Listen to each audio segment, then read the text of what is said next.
Welcome to the Bernie's Bootlegs podcast, where we explore the stories of successful musicians and share their perspectives on being an artist in a digital age. I'm your host, Kenny McCabe, and let's get into the show. Today's episode of the podcast is brought to you by you. If you would like to support the show, head over to berniesbootlegs.com/support. Every contribution will go towards the production costs and overhead of running the podcast. Your support is greatly appreciated and will ensure I can keep making episodes into the future. Thanks everybody and enjoy the show. How's it going everybody? Today I'm speaking with saxophonist Nick Biello. We discuss the shortcomings of jazz school, how to develop your ears, forging your own career path in the age of the internet, and much more. You can find Nick on his website at nickbiellomusic.com and also on Instagram at nickbiellomusic. And so without further ado, I bring you my conversation with Nick Biello. All right, guys, I'm here with Nick Biello. Nick, thank you so much for coming on the podcast. My pleasure, man. How are you, dude? I'm great. I've been kind of crazy busy, as I'm sure a lot of us have been. But this particular October has been one of the busier Octobers of my life. Was in Europe for like a week and a half, in Stockholm and Finland and then Amsterdam. Been playing a lot of gigs locally, and then next week I leave for a tour on the West Coast. Right on. So tell us about the tour that is coming up next week. What is it about? And just tell us about it. So next week I'll be joining one of my good friends, Charlie Porter, who's a wonderful trumpeter. And he has a new record coming out that I recorded on called Immigrant Nation. And the record had David Wong, Kenneth Salters, and Oscar Perez. And the music is really amazing music that Charlie wrote. And it's all based on the concept that we come from, or our families, eventually somewhere down in our family tree, comes from the sons and daughters of immigrants. So we all come together in this country to sort of make the United States of America what it is, and our uniqueness and our heritages, and also speaks to the modern day societal conflicts that we're facing. So music is really fun. It's kind of has a chamber music kind of vibe to it, which is kind of interesting. It's challenging music. And we have some concerts in Portland, Seattle, Northwest Washington, and then Vancouver.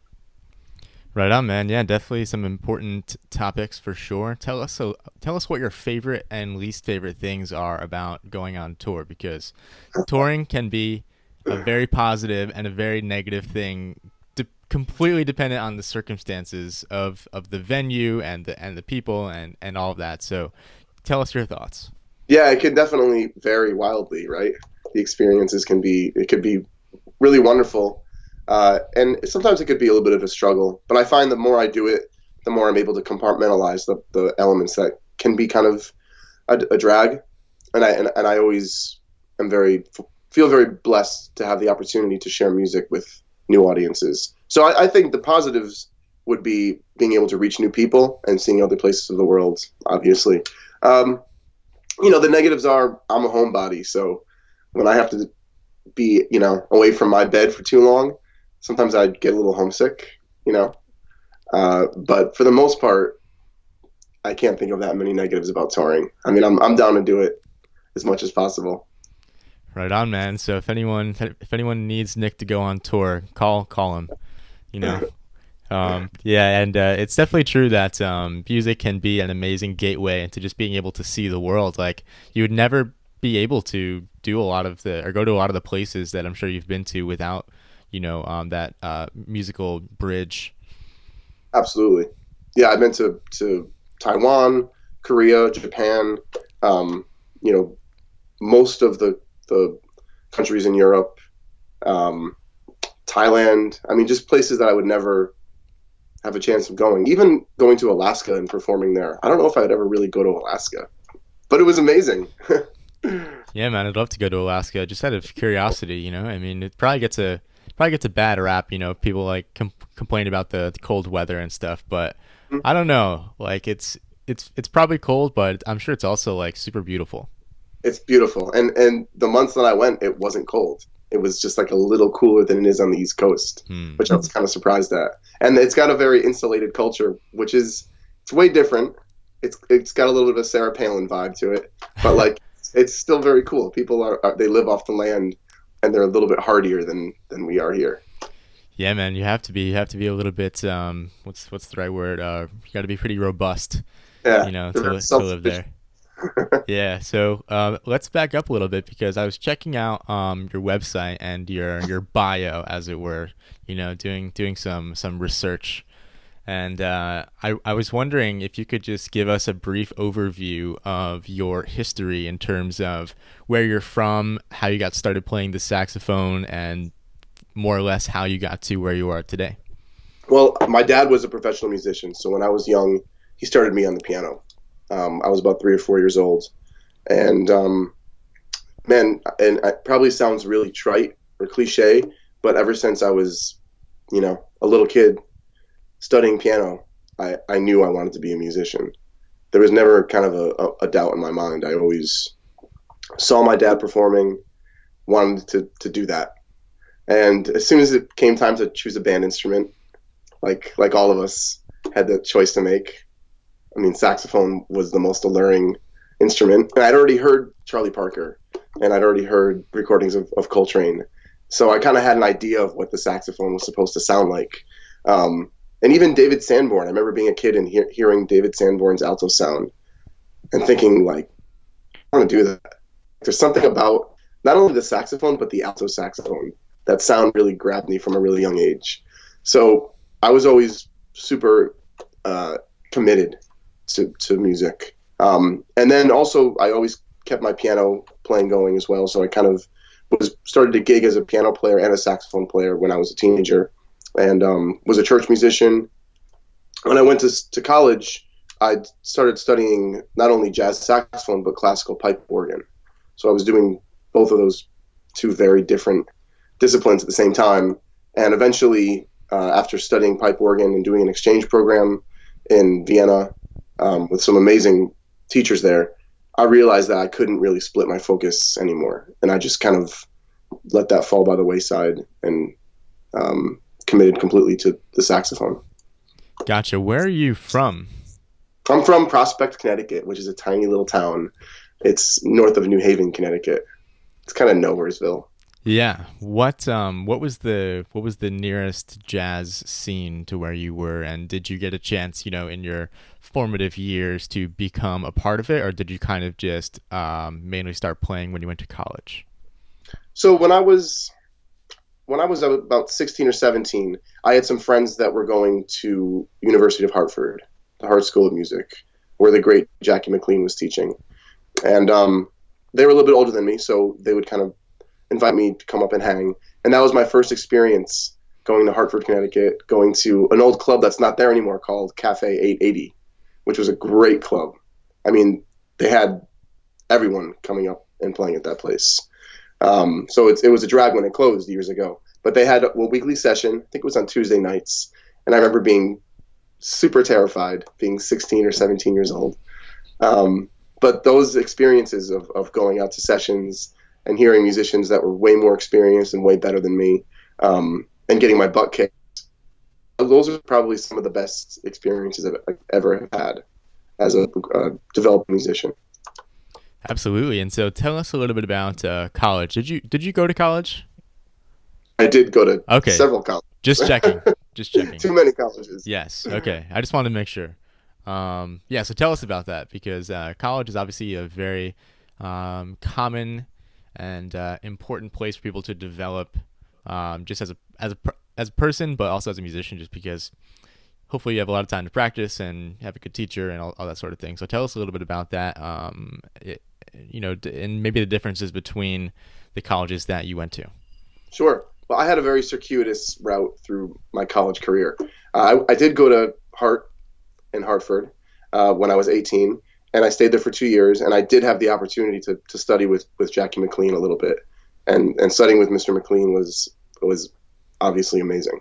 I transferred to UMass Amherst for like 2 semesters, and at that point in my life, I was not focused on being a student. I just wanted to play, and I wanted to travel and do stuff an irresponsible 21-year-old person would do.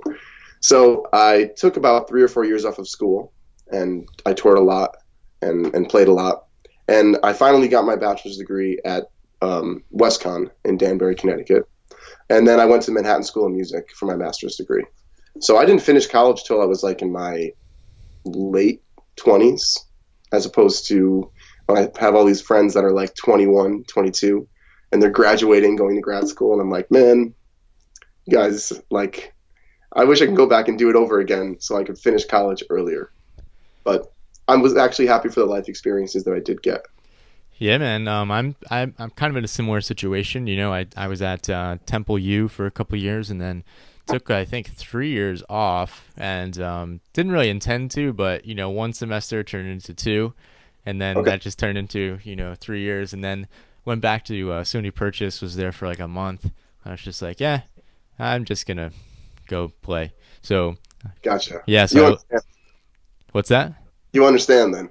Yeah, and while maybe I kind of wish that I just stayed at Temple and finished there, you know, you're definitely glad for that time to be out of school and just living and doing different things. And so I found it to be super valuable, as I'm sure you did as well. I did, absolutely. It just, when you have to go back to school and finish, and you're in your late 20s, that's the time when I'm like, damn it, I should be done with this by now. But you're right, man. I mean, we're kind of forced into this, like, this cookie cutter path in a way. You have to graduate by this time. You have to finish and get your master's degree. But I feel like everyone's path is different. And there were some really important things that I had to do musically and personally as well. So. Absolutely. And I think it's incorrect, or there's a lot of people out there that think that people in their 20s or even younger should have their life figured out. But that's not true. You know, no one has their life figured out practically. And especially, like, you know, people of like maybe our parents' generation, or like baby boomers, like other people like that, like many of them don't have their lives figured out, but yet they expect, you know, an 18-year-old to have it figured out. I don't know. Maybe it's something that I see. I agree, man. And I also feel like, speak to that generation, and of course that's a great generation, but they maybe had kids younger, they had families at a younger age, so they just sort of had to put their own personal development by the wayside and said, okay, well, I just need to start making money and get a good job and have a very, you know, stable life for my family. Whereas we're afforded more of the opportunity, especially being musicians and artists, to sort of take a look inwards and find ourselves and have our own personal journey and delve into that a little bit more, which makes us really, really fortunate, right? How many people can say that they can do music and be artists and be creative and develop in that nature? Yeah, man. And there's just a couple different things that I would want to touch on there, which is the first thing being, we don't live in a world anymore where you just get a college degree and you get a job and you work that job for 40 years and then you retire with a gold watch. Like, that doesn't exist anymore. Like, I don't know exactly what the statistics are. People that are in their 20s, you know, odds are people now are going to have, you know, between 5 and 10 different jobs, you know, just in their 20s. And they may move around from job to job, you know, every few years for the rest of eternity.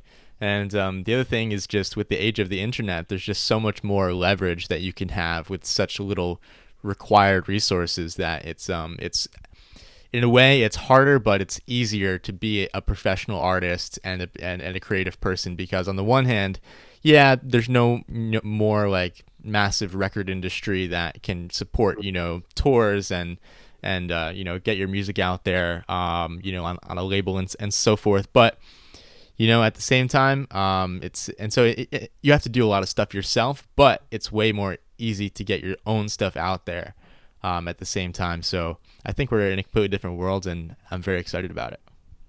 Yeah, I totally agree, man. And you know, what you said about being able to be your own sort of promoter and manager and all of that at the same time. Now you have to not only be able to play, but you have to be able to promote, right? You have to be able to get yourself visible. You have to master social media.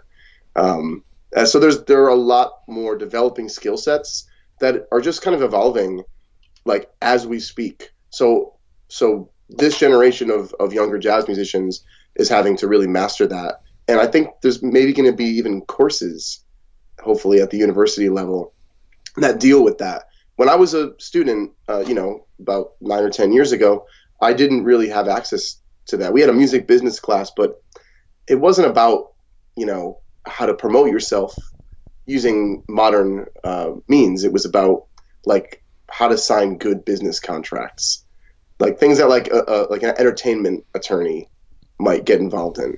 So the college curriculum in that sphere of interest is a little bit outdated, and it needs a little bit of a punch up.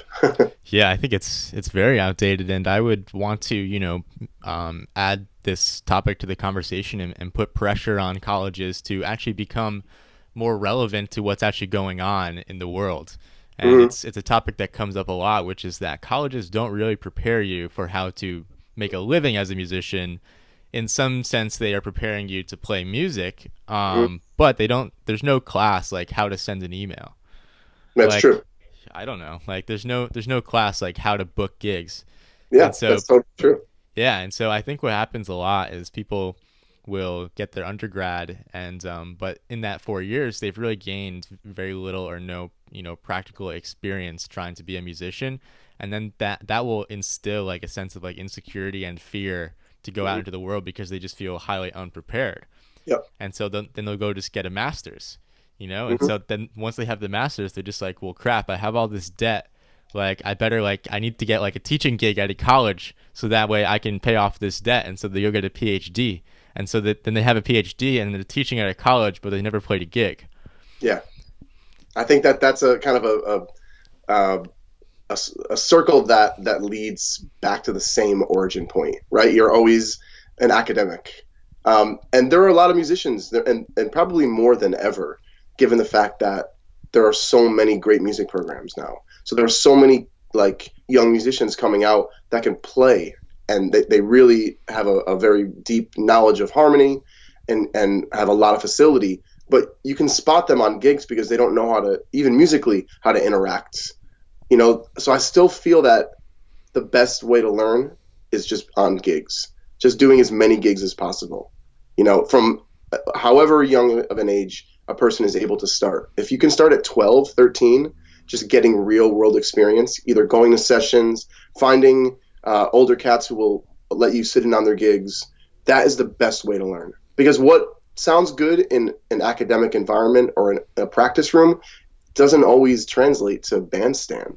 And when you are playing a tune with other musicians, depending on how the rhythm section is playing, or depending on how someone's original music is written, everything that you've internalized on your own during your own individual practice time kind of goes out the window a little bit, because you suddenly have to be able to compromise and meet whatever the music is calling for in the moment.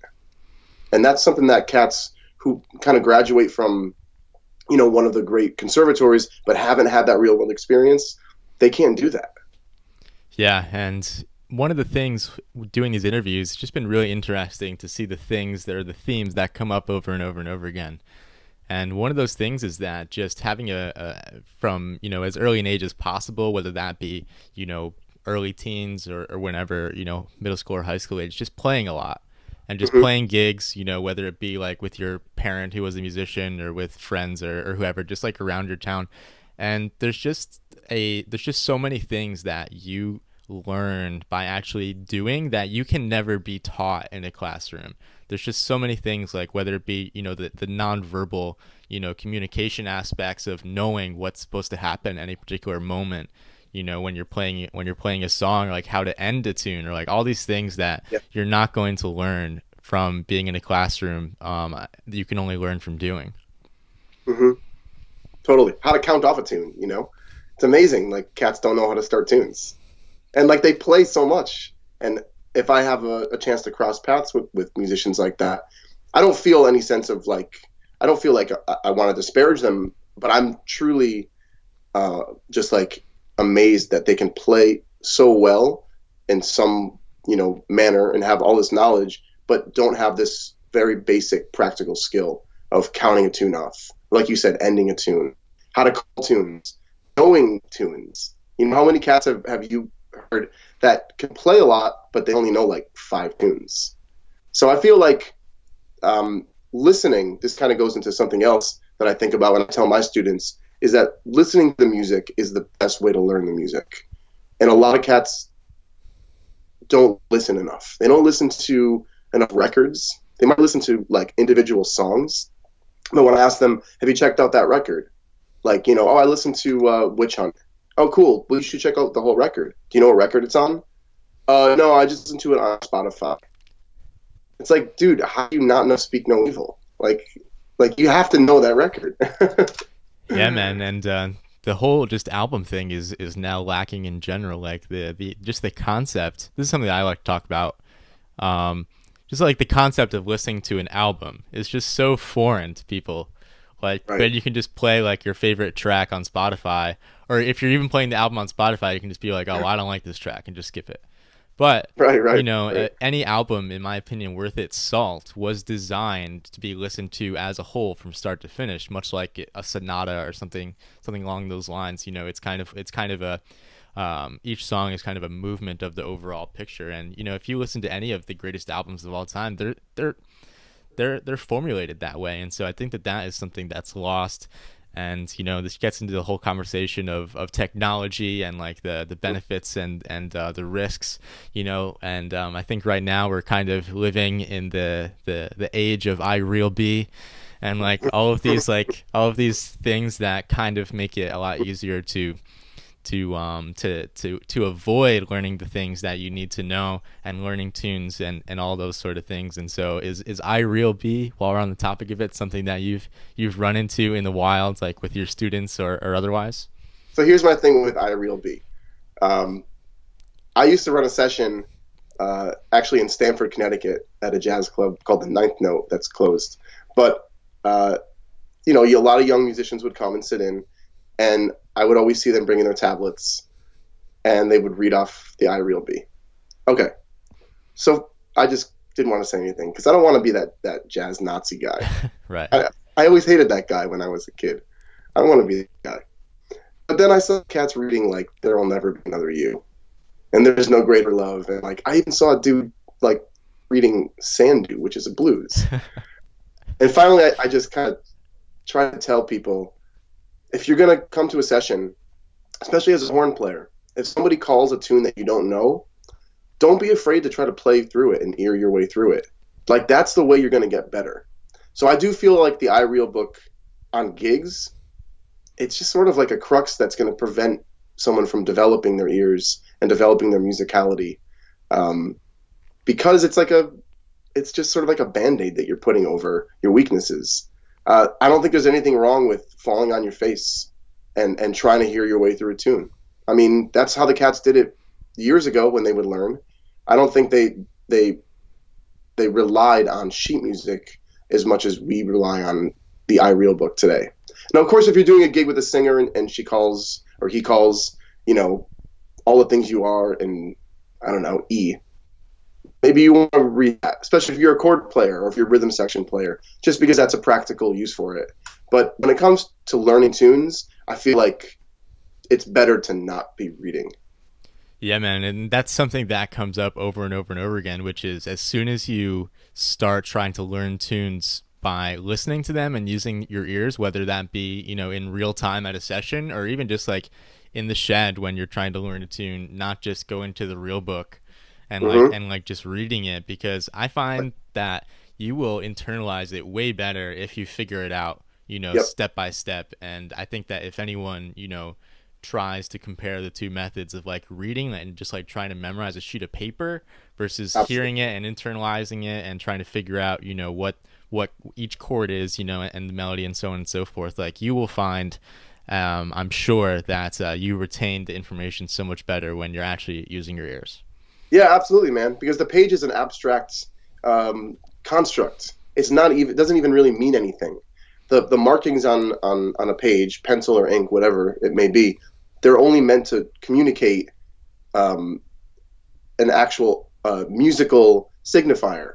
That's not the music. So I tell cats, what's on the page is not music. It's just sort of like a roadmap that's leading us there. And a lot of times, even with a really good lead sheet, you're not seeing all of the harmonic subtleties that are in these tunes. I mean, if you listen to even a tune like Tune Up, most people don't play that tune correctly. At the end of the first half and the second half, there are these little subtle differences than what you'll find on the page. Same thing with what's the Sunny tune that everyone always plays wrong? 4. Yeah, 4. Everyone plays those changes totally wrong because they've internalized the real book changes and not the actual changes that Sonny wrote to that tune, which are way hipper than the real book changes. So it's like we got to go deeper. We can't accept what we see on a page that someone else transcribed as verbatim. We have to investigate the music ourselves. And like you said, listening to it will give our mind something to really, really wrap around, and it'll become a solid concept in our minds that we'll be able to hold on to. Yeah, man, and I'd like to issue an official challenge to all the musicians out there. Next time you're at a session and someone calls a tune that you don't know, just try and play. Just try and play it. Like, see, and maybe, just listen to the people that, blow before you and see if you can, check out the bass and all that sort of thing. And the first thing to listen to, of course, is the form. Get the form and then see if you can identify some of the, the main, functional, chords or progressions of the tune, and just see if you can play it. And I think that, you'll be better off for it. Totally agree. Absolutely, man. And I'll take it a step further. Hang out either at a session that's sort of more, laid back or familiar, or even just call a session with your friends and play tunes in weird keys. Just seriously call standards in like keys you would never play them in A, in C sharp, in G flat, and just see what happens. Ear your way through tunes. When I was a student at Manhattan School, I had this group of really wacky friends, and that's exactly what we would do. We would be like, weird key night? Cool. Let's play Moment's Notice in a weird key. And without reading, just by playing through it and working through it and trying to figure it out either in the moment or if that's not viable, talking through it. And then you will learn that song in its original key even better because you'll understand the relationship and the intervallic movement of all the harmony. So it's super important. Yeah, I think the importance is actually twofold because not only would you ever be, there's so many things. Like, you're never probably going to play Moment's Notice in A. Like, you're probably not. Probably not. I don't know. Maybe someday, but most likely not. And so that's not the point, though. You're never going to, most likely, you're going to play Moment's Notice in the original key. But by learning it in different keys or learning any tune in different keys, you're making it easier on yourself. So when you do play it in A and then you go back to, what is it, in E flat, I guess? Yeah, we can say that. E flat or B flat, yeah. But yeah, it'll be just way easier. And then also it kind of applies to every other tune that you learn because if as soon as you see that chord progression in a tune that you're playing in A, when you see that progression in another tune, you've already played it. Exactly. And so it's kind of all just universal improvement. Yep, and that's exactly what you said.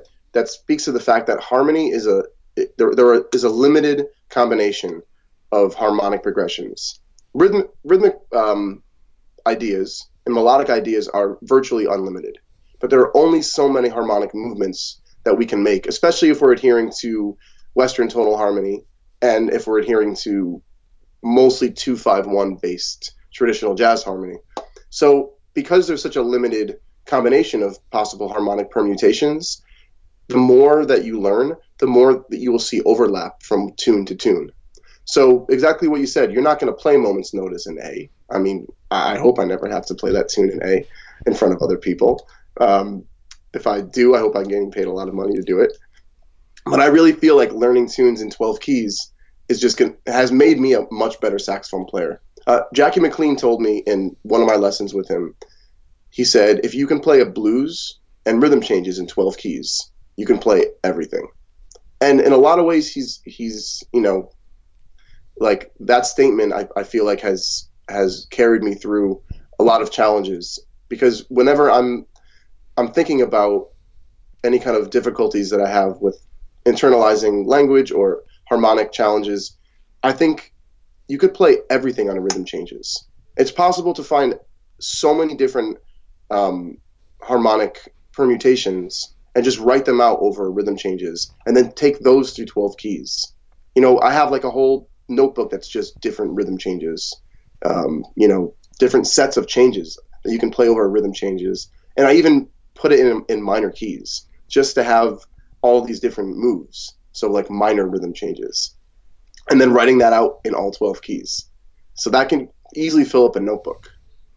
Oh, definitely. And I mean, if you just take the possible or the usual devices utilized on a blues or rhythm changes, and you do that through every key, that's easily 90% of the material that's going to be in any standard. Absolutely. And so, wow, this has been a pretty music heavy episode. And so we're geeking out. Yeah, definitely geeking out, but that's okay. I think most of the people that will be listening to this are musicians themselves, so I think it'll be valuable. So one thing I wanted to touch on as well is the Snap Quartet, because cool. Yeah, I've had on. You're the third out of the fourth member of the Snap Quartet, and Mr. Paul Jones is going to come on very soon. I hope, scheduling it right now, so that'll be awesome. I'll have the whole quartet. But you'd be the first person that I've actually talked to on the podcast about the quartet. So I was wondering if you could tell us the origins of this quartet, how it came about, and maybe a little bit about the musical relationship you've developed with the other three gentlemen. Okay, so the origins of this quartet stem from my days as a student at Manhattan School. So I was a student with Andrew Gould. We were in the same class, and Paul was 1 year behind us, I believe.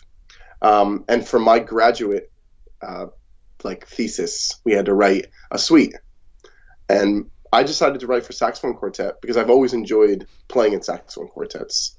I've always enjoyed playing the music that's been written for saxophone quartet. So I played it on soprano, Andrew played alto, and then a great tenor player who has moved back to Australia, Mike Rivet, played tenor, and I don't remember who the baritone player was, but I wrote a suite for saxophone quartet. We ended up recording it. It was a lot of fun. And a few years later, Andrew and I were talking, and we were like, we need to reboot that. That was cool. So Andrew has known Sam for many years. I've met Sam through Andrew, and of course, we all knew Paul from being students at Manhattan School, and we have a really close circle of friends and professional colleagues. And so it was kind of like a no-doubter. I think initially the whole discrepancy was what the name of the quartet would be. I think someone wanted naps. Someone said pans. And then probably Andrew suggested snap. Although I think I distinctly remember him texting snap. And as soon as he texted snap, I texted snap like a split second later. But Andrew is a brilliant dude, so I'm going to give him credit for that. And in terms of what it's like to play with those guys, I mean, I've always admired Andrew and Sam and Paul. They're three of my favorite saxophone players. They're not only three of the most amazing musicians I know, but they're three of the best human beings that I know. So it's really a pleasure to have the opportunity to hang out with them and also play music with them. Yeah, man. And so tell us a little bit about the musical side of the quartet. Who mainly does the writing, or do you all kind of contribute? So far, it's been myself and Paul.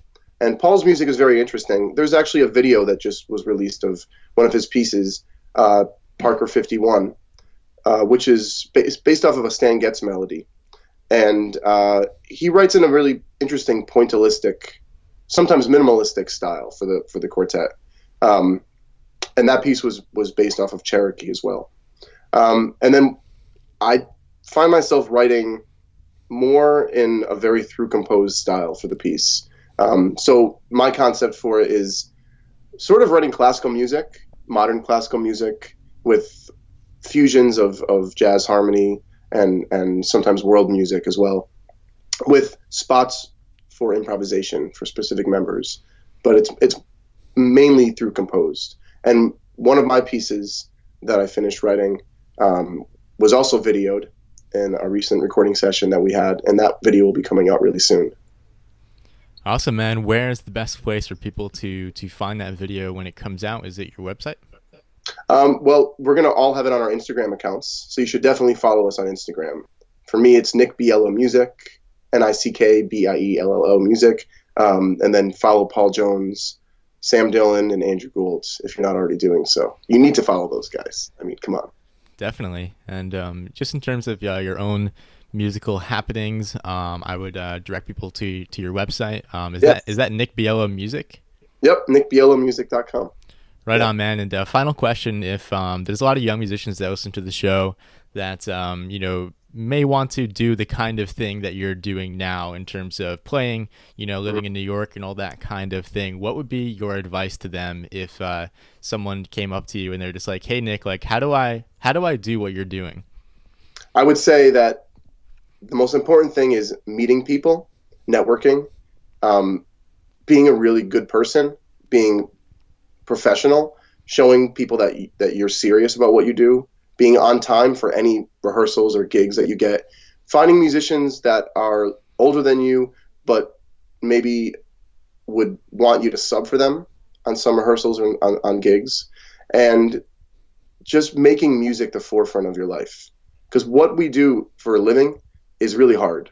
And the first few years after I moved to New York, I was fortunate enough to have a scene in Connecticut where I'm from, which is very close. So I was able to continue performing in Connecticut, but I really wanted to make my scene in New York. That didn't happen for me for a few years. So perseverance and being mentally tough and believing in yourself, even when you have times where the gigs aren't really happening, or you have to play gigs that aren't the gigs that you wanted to play. Like, this is a profession. It's not just an art. We have to be able to say, okay, I'm playing this gig, even though it's not music I really want to play, because it pays really well, because I'm a professional saxophone player. And some cats shy away from that. They don't want people to know that they play non-jazz gigs. But personally, I'm really proud to play the saxophone and get paid to play the saxophone. So if it's a pop gig, or if it's some other music, if it's a polka gig, yeah, cool. Like, I'm paying my rent playing the saxophone. And then when I get gigs at Smalls and Lincoln Center and travel and play tours with really great bands playing really awesome music, it makes that even better because I appreciate those moments even more. Yeah, man. And for me, the words of Joel Fromm come to mind, and I'll never forget this. He said it publicly, probably in a few spots, but just in regards to, in the 90s, playing in various like blues bands and other sorts of things that are much, much different from, any context that you would find him in now. But the way that he always looked at it was, hey, man, the horn's in my mouth. Yeah, that's it, man. Totally. And I actually have gotten better playing gigs that are outside the sphere of what we would call jazz. It's actually made me a way more well-rounded musician, a way better musician. I've learned about music, and the lines of genres start to kind of blur and disappear. So I don't even think, oh, this is a salsa gig. This is a R&B gig. I just think I have a gig tonight, and the band is really good, and I'm playing saxophone. Exactly. Could not have said it better myself. So, hey, man, this is awesome. I really enjoyed this one. I had a great time, and thank you so much for coming on. Oh, thanks for having me, Bernie. Appreciate it, man. Yeah, man, and we could go on and on and on about all these topics that I'm sure we will, in the future episode. Definitely have you back on. But, yeah, this is awesome. Thanks, Nick. Stay on the line for 1 sec, and thanks again. All right, man. Glad to be here. Thank you so much for checking out the podcast. Don't forget to subscribe wherever you happen to be listening to this. And if you enjoyed the podcast, consider giving it a 5-star rating on Apple Podcasts or your favorite podcast app. For more episodes, please visit berniesbootlegs.com. Thanks again, and see you guys next time.